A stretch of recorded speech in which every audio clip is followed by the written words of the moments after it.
Corrosion.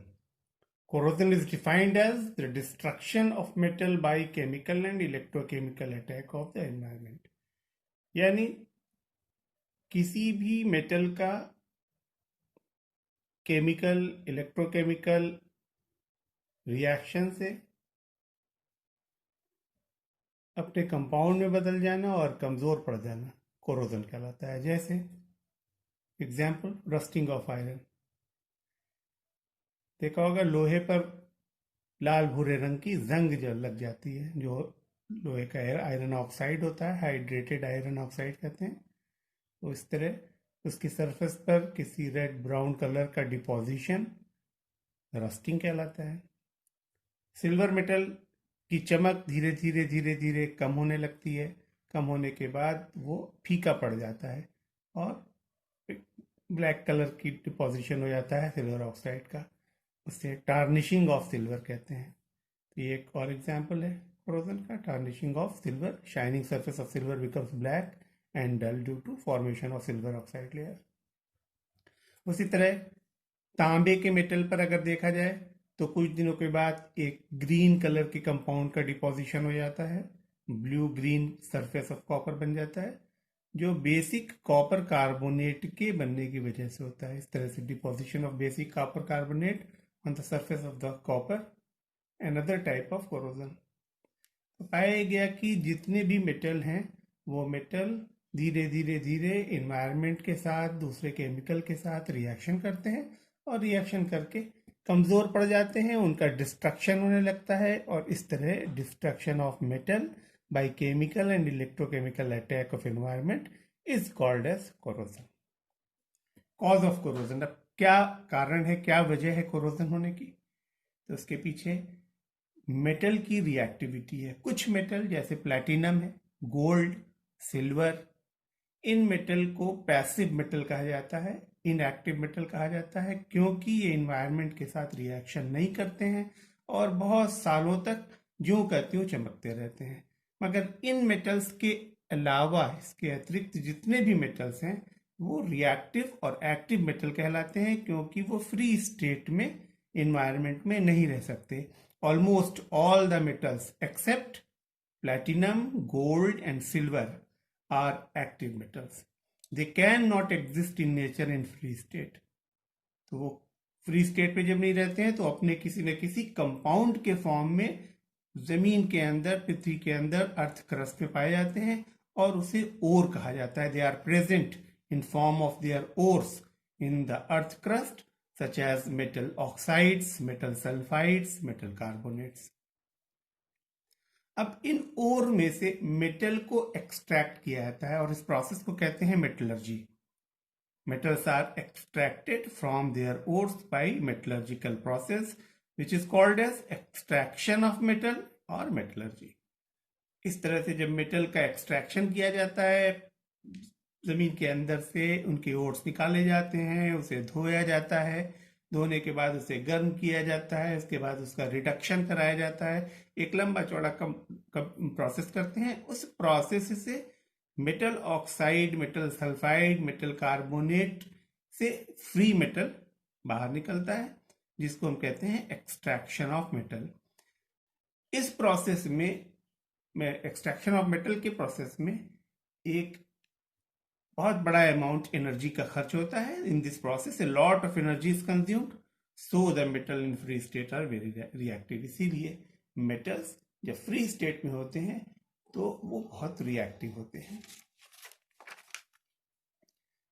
They readily react with the surrounding environment and change to their original combined state. इसीलिए वो surrounding environment, chlorine gas, oxygen gas, दूसरे other chemicals, acid, base के साथ reaction करते हैं और reaction करके दोबारा फिर से कंबाइंड स्टेट में किसी न किसी कंपाउंड के फॉर्म में चेंज हो जाते हैं। Thus, the corrosion is going back of metal from free state to combined state.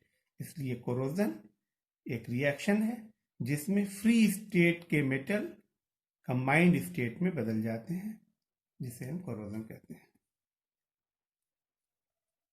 ये पिक्टोरियल डायग्राम है, एक ब्लॉक बनाया गया जिसे ओर कह रहे हैं। ओर का मतलब हो गया metal in the form of its compound means combined state. Combined state में मेटल जब होता है तो थर्मोडाइनेमिकली स्टेबल होता है, और जब थर्मोडाइनेमिकली स्टेबल होता है तो इससे मेटल का एक्सट्रैक्शन करने पर एक अच्छा खासा अमाउंट एनर्जी का खर्च होता है। जब ये एनर्जी कंज्यूम होती है, एनर्जी एब्जॉर्ब होती है, तो मेटल के oxide, sulphide, carbonate etcetera free metal में कन्वर्ट हो जाते हैं। और इस स्टेज में मेटल थर्मोडाइनेमिकली अनस्टेबल होता है, इसलिए जैसे ही उसको इन्वायरमेंट से कोई केमिकल मिलता है, इलेक्ट्रोकेमिकल अटैक होता है, तुरंत रिएक्शन करते हैं और जितनी एनर्जी इन्होंने एब्जॉर्ब कर रखी थी उस एनर्जी को ये लूज करते हैं। एनर्जी लूज करने के बाद ये दोबारा किसी न किसी कंपाउंड में बदल जाते हैं, कंबाइंड स्टेट में आ जाते हैं और दोबारा फिर से थर्मोडाइनमिकली स्टेबल हो जाते हैं। तो थर्मोडाइनमिकली स्टेबल स्टेट से अनस्टेबल स्टेट में आना मेटल, और अनस्टेबल स्टेट से दोबारा फिर से स्टेबल स्टेट में चले जाना। First stage is where energy is consumed, that is called as the extraction of metal, and second state, metal reacts with the environment and lose the energy. That process is called as corrosion, in which it changes into combined state. In combined state, metal compounds or stable. Extraction of metal, energy is given, changes to metal in free state, और जब ये metal free state में आता है then it becomes unstable, loses energy, react with the environment and undergo corrosion. So corrosion is the reverse process of extraction of metal. In this topic we will discuss about the effects of corrosion. आज हम corrosion के प्रभाव के बारे में बातें करेंगे। पहला प्रभाव, rusting on iron sheets. Iron की शीट्स पे, रॉड्स पे, ऑटोमोबाइल पार्ट्स पे, मशीनरी पार्ट्स पे, मेटालिक टूल्स पे कुछ समय के पश्चात देखते हैं अगर वो लोहे की बनी हुई है तो उस पर रेड ब्राउन कलर के डिपोजिशन हो जाता है जिसे रस्ट कहा जाता है। So due to rusting the metal becomes weak and unshiny dull. जब रस्टिंग होती है तो जो चमकदार सरफेस मेटल की होती है वो समाप्त हो जाती है और वो वीक पड़ जाता है, कमजोर हो जाता है, डल हो जाता है। Second point, the corrosion of sheet, the corrosion of steel reinforcing bar, rebar in concrete causes collapse of building structure. जो हमारे बिल्डिंग स्ट्रक्चर बनाए जाते हैं उसमें आरसीसी, रीइंफोर्स्ड कॉन्क्रीट सीमेंट का स्ट्रक्चर बनता है। रीइंफोर्सिंग स्टील रॉड से किया जाता है, लोहे की छड़ से। लोहे की छड़ में जंग लगने के कारण बिल्डिंग जो है वो कमजोर पड़ जाती है और कई बार कोलैप्स हो जाता है। Third point, electrical equipments undergo service shutdown due to corrosion.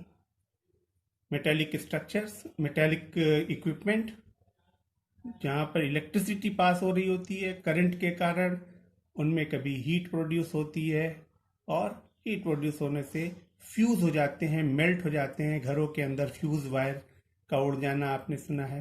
तो इस तरह की घटनाएं इलेक्ट्रिकल इक्विपमेंट के साथ होती हैं जिसके कारण सर्विस ब्रेकडाउन हो जाता है, शटडाउन हो जाता है। Fourth point, railway tracks undergo cracks and derailment takes place due to corrosion. Corrosion होने के कारण कई बार जो रेलवे की ट्रैक होती है वो क्रैक हो जाती है, बेंड हो जाती है, कमजोर पड़ जाती है और जिसके कारण पटरी पर से ट्रेन उतर जाती है और एक्सीडेंट हो जाते हैं। Fifth point, corrosion causes the boilers to burst. Sometimes industries में बॉयलर्स का यूज किया जाता है स्टीम बनाने पे। स्टीम से टरबाइन चला करके इलेक्ट्रिसिटी जनरेट किया जाता है। बॉयलर्स जनरली मेटालिक होते हैं, स्टील, स्टेनलेस स्टील के बने हुए होते हैं। बॉयलर्स में जो वाटर बॉयल किया जाता है उसमें डिफरेंट टाइप्स के इनसॉल्युबल साल्ट्स, अनसॉल्युबल साल्ट्स होते हैं। उन सॉल्युबल इनसॉल्युबल इम्प्योरिटीज की वजह से मेटल के साथ रिएक्शन होता है और बॉयलर के इस रिएक्शन को कॉस्टिक इम्ब्रिटिलमेंट कहते हैं, जिसके कारण बॉयलर में क्रैक डेवलप हो जाते हैं, हाई प्रेशर डेवलप हो जाता है और बॉयलर बर्स्ट हो जाता है। Sixth, loss of efficiency of machine. Corrosion के कारण मशीनरी का जो मूवमेंट है वो रुक जाता है। अगर लुब्रिकेंट टाइम टू टाइम नहीं यूज करते तो मशीन पार्ट्स जितने भी चक्के होते हैं, पहिए, व्हील्स, वो जाम हो जाते हैं और जिसके कारण एफिशिएंसी घट जाती है। Point 7, service life of equipment is decreased. Corrosion होने के कारण जब इक्विपमेंट कमज़ोर पड़ जाते हैं, मेटालिक पार्ट कमज़ोर हो जाता है, तो उसका काम करना जल्दी बंद हो जाता है, जिसके कारण उसकी सर्विस लाइफ डिक्रीज हो जाती है। 8 point, heavy metals contamination in water takes place due to leaching of metals.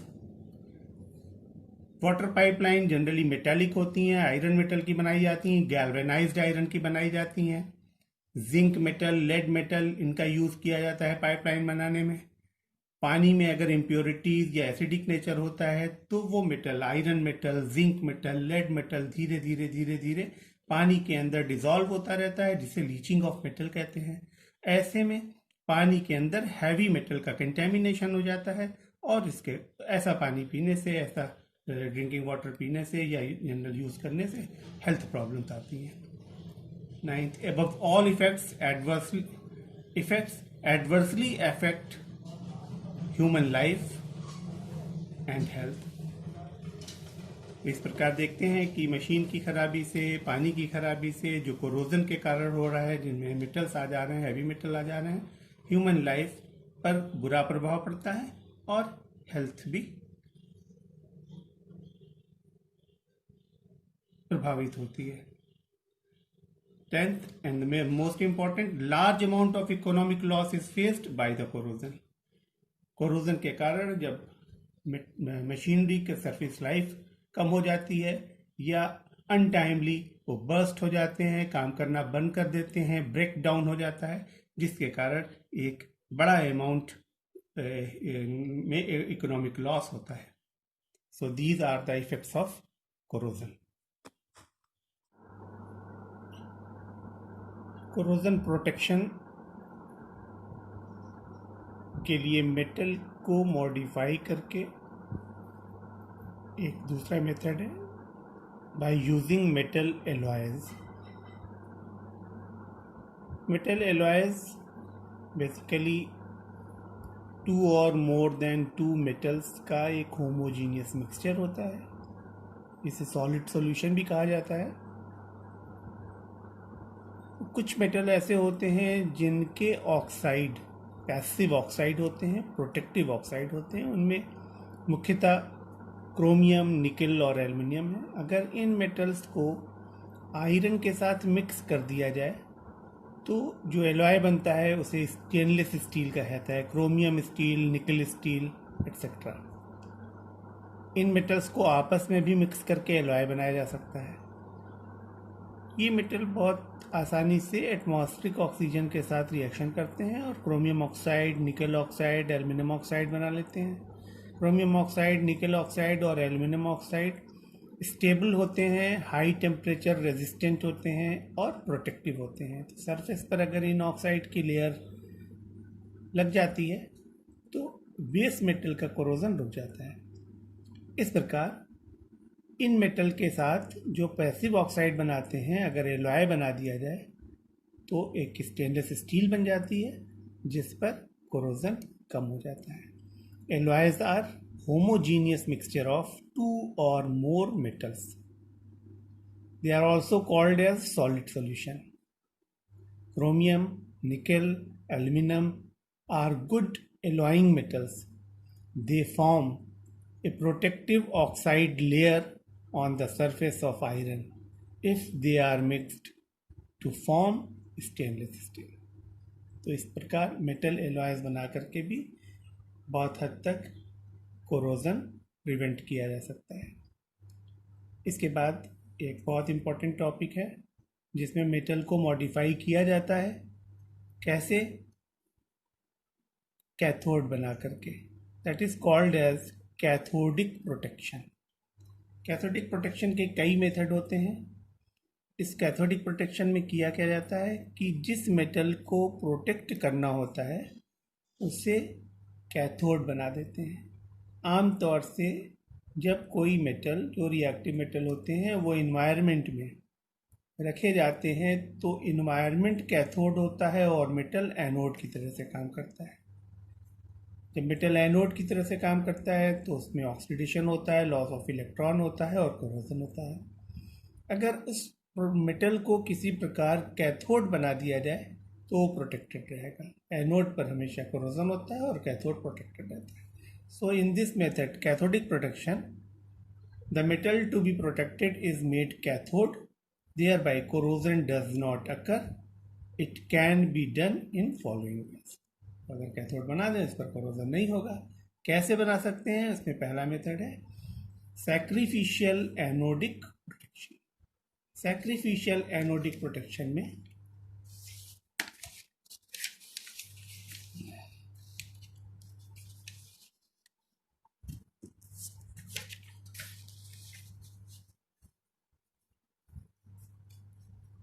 जिस मेटल को प्रोटेक्ट करना होता है उस मेटल से और ज़्यादा रिएक्टिव मेटल को कनेक्ट कर दिया जाता है। ये एक तरह का गैल्वेनिक सेल बन गया, where two metals are in contact. Suppose करिए कोई अंडरग्राउंड पाइपलाइन है जो आयरन मेटल की बनी हुई है। अब इस आयरन मेटल की पाइपलाइन को प्रोटेक्ट करना है तो उसे एक दूसरे मेटल जिसकी रिएक्टिविटी आयरन से अधिक है उससे कनेक्ट कर देते हैं। खास तौर से जो इस तरह के मेटल हैं जिनसे कनेक्ट किया जाता है मैग्नीशियम, एल्यूमिनियम या जिंक। जैसे ही मैग्नीशियम से आयरन पाइपलाइन को कनेक्ट किया गया, आयरन पाइपलाइन बन गया कैथोड और मैग्नीशियम बन गया एनोड। अब एनोड पर ऑक्सीडेशन होगा और कैथोड पर रिडक्शन होगा। और हम जानते हैं जहाँ ऑक्सीडेशन होता है वहाँ कोरोजन होता है। धीरे धीरे धीरे धीरे मैग्नीशियम मेटल डिसॉल्व होता जाएगा, कंपाउंड में बदलता जाएगा, समाप्त हो जाएगा। इसको हम टाइम टू टाइम रिप्लेस कर सकते हैं, जबकि कैथोड बना हुआ पाइपलाइन प्रोटेक्टेड रहेगा, क्योंकि इसमें एनोड ने अपनी सैक्रिफाइस देकर, अपना बलिदान देकर बेस मेटल को प्रोटेक्ट किया। इसलिए इस मेथड को सैक्रिफिशियल एनोडिक प्रोटेक्शन कहा जाता है। So, in this method, the metallic structure to be protected, such as underground iron pipelines, marine structures, water tanks, etc., are made cathode by connecting it with a more active metal like zinc, magnesium, or aluminum, etc.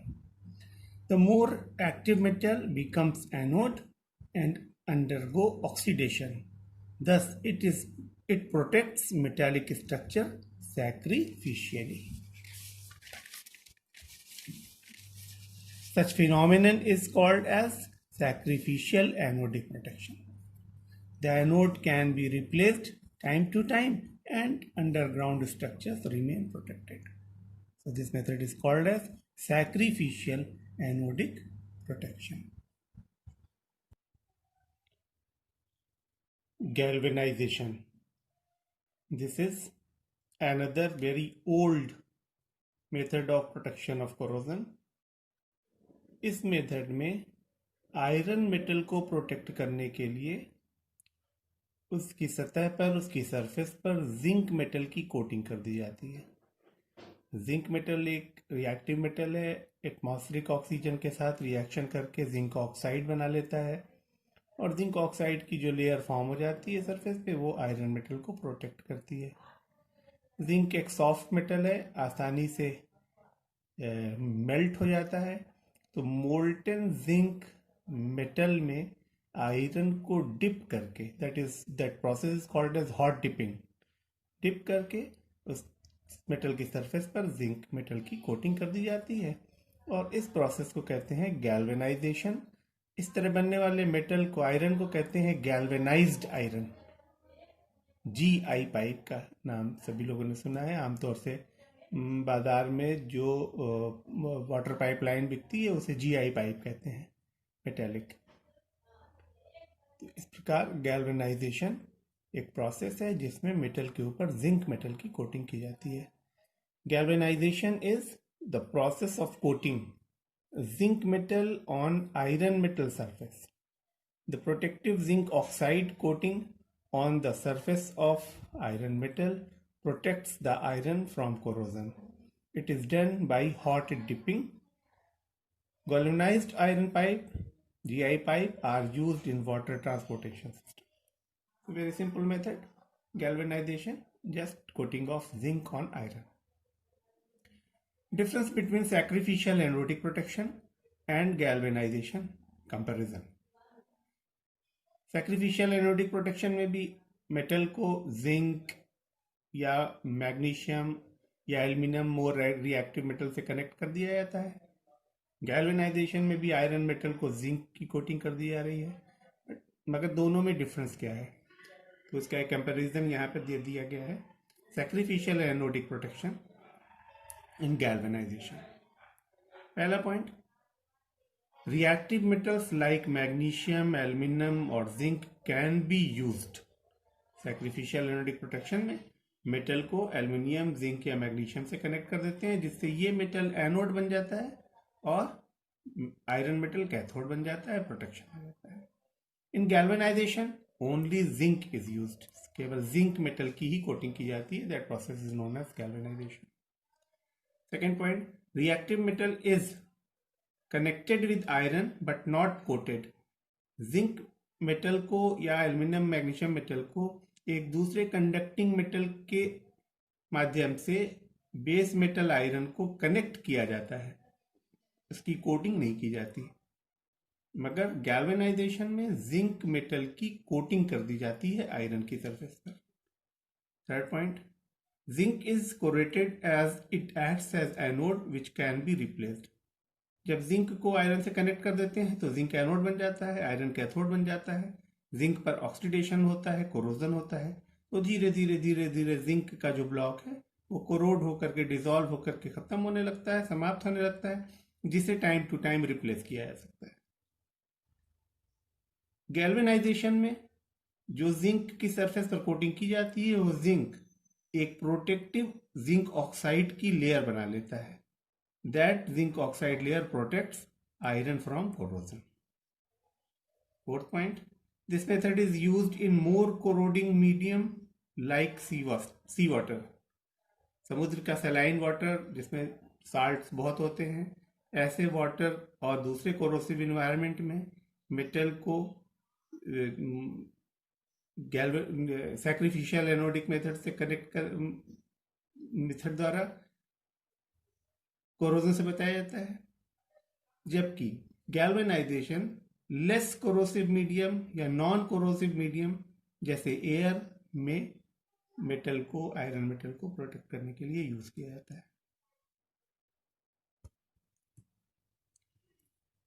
So another method of corrosion protection is the application of coating.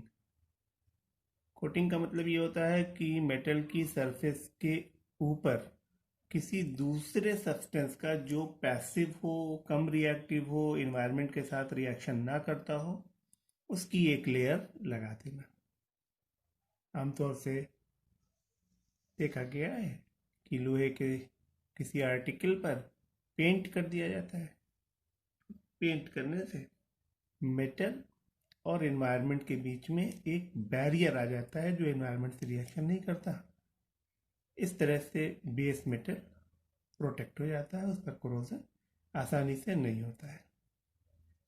So coating is the process to apply a physical barrier between the metal and the corrosive environment.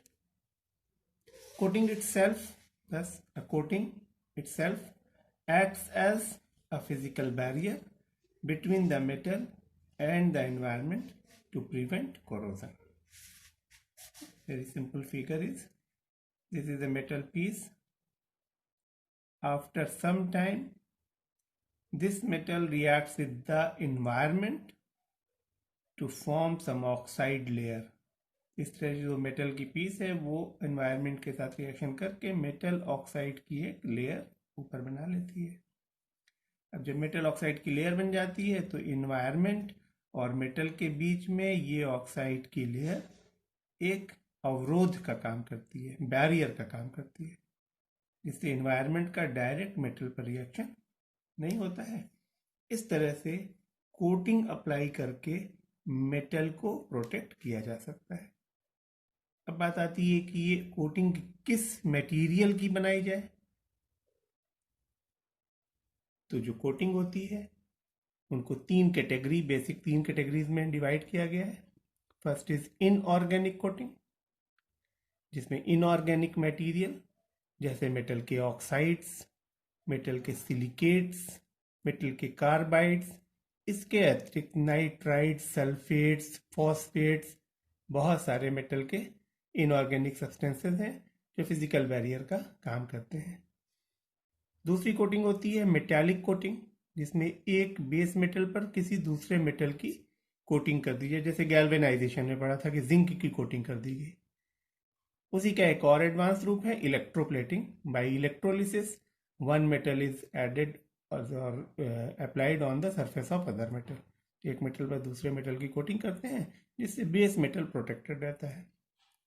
तीसरा important है, जो सबसे common है, आमतौर से use किया जाता है, वो है ऑर्गेनिक कोटिंग। इसमें पेंट और पॉलीमर का यूज किया जाता है। पेंट कर दिया गया या कोई पॉलीमरिक मटेरियल की शीट लगा दी गई, इससे बेस मेटल प्रोटेक्ट हो जाता है। So coating is basically a physical barrier between the metal and the environment. Now we discuss about the types of coatings.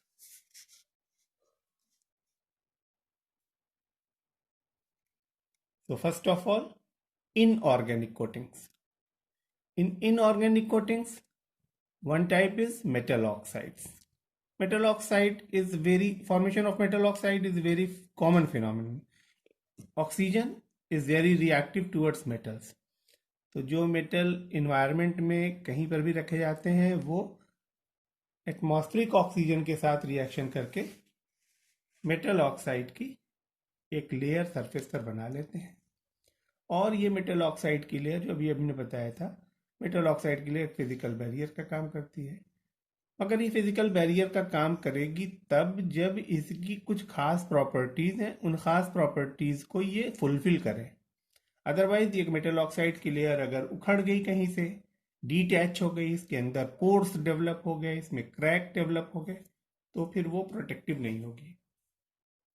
तो मेटल ऑक्साइड की लेयर को प्रोटेक्टिव होने के लिए क्या कंडीशन है, ये हम डिस्कस करेंगे। Metals react with the atmospheric oxygen to form a metal oxide layer on the surface of the metal. In general, metal oxide acts as a physical barrier and further corrosion depends upon the nature of the metal oxide. आगे जो corrosion होगा वो इस metal oxide की layer पर depend करेगा। तो पहला, protective metal oxide, which is also called as passive layer. निकल, क्रोमियम, मैंगनीज, एल्यूमिनियम, ऐसे बहुत सारे मेटल्स हैं जो ऑक्सीजन के साथ रिएक्शन करके निकल oxide, chromium oxide, manganese oxide, aluminium oxide जैसे कंपाउंड बनाते हैं। ये ऑक्साइड जो होते हैं ये पैसिव होते हैं, इन्वायरमेंट के साथ रिएक्शन नहीं करते हैं। हाई टेम्परेचर पर भी ये आसानी से रिएक्शन नहीं करते हैं। तो ऐसे जब पैसिव मेटल ऑक्साइड की लेयर सरफेस पर बन जाती है तो फर्दर कोरोजन नहीं होता है, और ऐसी लेयर्स को हम प्रोटेक्टिव कहते हैं। निकल, chromium, manganese, aluminium etcetera metals form their respective oxides like NiO, Cr2O3, MnO2, Al2O3. The metal oxides are protective in nature due to their characteristics. तो कौन सी characteristics है? पहली प्रॉपर्टी है well attached to the surface, यानी metal के surface के ऊपर जो मेटल ऑक्साइड की लेयर बन रही है, this metal oxide layer should be very much adhered to the surface, surface पर चिपकी हुई होनी चाहिए, इसको छोड़ करके अलग ना हो। दूसरी प्रॉपर्टी क्या है? नॉन रिएक्टिव यानी पैसिव, कि वो इन्वायरमेंट के साथ कोई रिएक्शन ना करे। तीसरी प्रॉपर्टी क्या है? क्रैक फ्री, लेयर पे किसी तरह का क्रैक नहीं होना चाहिए, स्क्रैच नहीं होना चाहिए। चौथी प्रॉपर्टी क्या है? Non porous, pinhole free, उसमें किसी प्रकार का गैप नहीं होना चाहिए, उसमें कोई छेद नहीं होना चाहिए। अगर ये प्रॉपर्टीज नहीं है, यानी वो वेल अटैच्ड है, नॉन रिएक्टिव है, क्रैक फ्री है, नॉन पोरस है, तो ऐसी ऑक्साइड लेयर पैसिव लेयर होती है और प्रोटेक्टिव मेटल ऑक्साइड होती है। Thus, they act as a physical barrier and no further corrosion takes place, such as stainless steel, in which chromium or nickel form protective oxide layer. देखा गया है कि लोहे पे जंग जल्दी से लग जाता है, जबकि लोहे में ही थोड़ा क्रोमियम या थोड़ा निकल मिलाकर के क्रोमियम स्टील, निकल स्टील बनाते हैं। तो ये क्रोमियम और निकल एटमॉस्फेरिक ऑक्सीजन के साथ अपने ऑक्साइड बनाती हैं, और वो क्रोमियम ऑक्साइड, निकल ऑक्साइड सरफेस के ऊपर डिपॉजिट हो जाती हैं, जिसकी वजह से एटमॉस्फेरिक ऑक्सीजन से या दूसरी किसी सॉफ्ट एनवायरनमेंट में इनका रिएक्शन नहीं होता है और वो प्रोटेक्टिव हो जाती है।